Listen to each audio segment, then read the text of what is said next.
మన VVIT university absolute discipline, absolute education. IPL 2026 season climax దశకు చేరుకున్న వేళ పాయింట్ల పట్టికలో అనూహ్య పరిణామాలు చోటు చేసుకుంటున్నాయి. శనివారం జరిగిన 60వ లీగ్ మ్యాచ్లో గుజరాత్ టైటాన్స్ పైన కోల్కతా నైట్ రైడర్స్ ఘన విజయం సాధించడంతో రాయల్ ఛాలెంజర్స్ బెంగళూరు జట్టుకు ప్లే ఆఫ్స్ రేసులో గోల్డెన్ ఛాన్స్ దక్కింది. ఈ టోర్నీలో అధికారికంగా ప్లే ఆఫ్స్కు చేరే మొట్టమొదటి జట్టుగా అవతరించే అరుదైన అవకాశం ఇప్పుడు విరాట్ కోహ్లీ సేన ముందు నిలిచింది.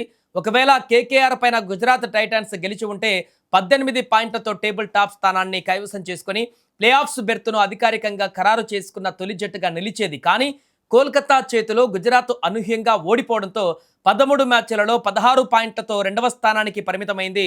గుజరాత్ టీం కొంపముంచిన ఈ ఓటమే ఇప్పుడు బెంగళూరు జట్టుకు పెద్ద వరంగా మారింది.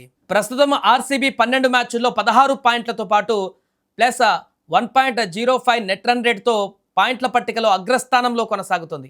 ఈరోజు మే 17వ తేదీన ధర్మశాల వేదికగా పంజాబ్ కింగ్స్తో జరగనున్న మ్యాచ్లో బెంగళూరు విజయం సాధిస్తే చాలు 18 పాయింట్లతో అధికారికంగా ప్లే ఆఫ్స్కు క్వాలిఫై అయిన మొదటి టీంగా చరిత్ర సృష్టిస్తోంది.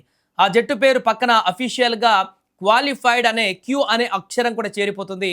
ఒకవేళ ఆర్సీబీ పొరపాటున ఈ మ్యాచ్లో ఓడిపోతే మాత్రం టాప్ 4 రేసులో మళ్ళీ తీవ్రమైన గందరగోళం మొదలవుతుంది.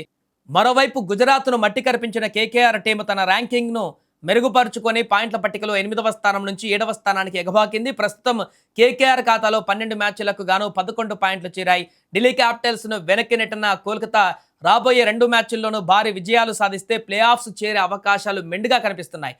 గుజరాత్ ఓటమితో ఆర్సీబీకి ప్లే ఆఫ్స్ మార్గం సుగమం అవగా కేకేఆర్ గెలుపుతో లోయర్ టేబుల్ టీమ్స్ మధ్య పోటీ మరింత పెరిగింది. ప్రస్తుతానికి పాయింట్ల పట్టికలో ఆర్సీబీ, గుజరాత్ మొదటి 2 స్థానాల్లో ఉండగా Chennai super Kings, Rajasthan Royals కూడా ప్లే ఆఫ్స్ రేసులో గట్టిగా పోటీనిస్తున్నాయి.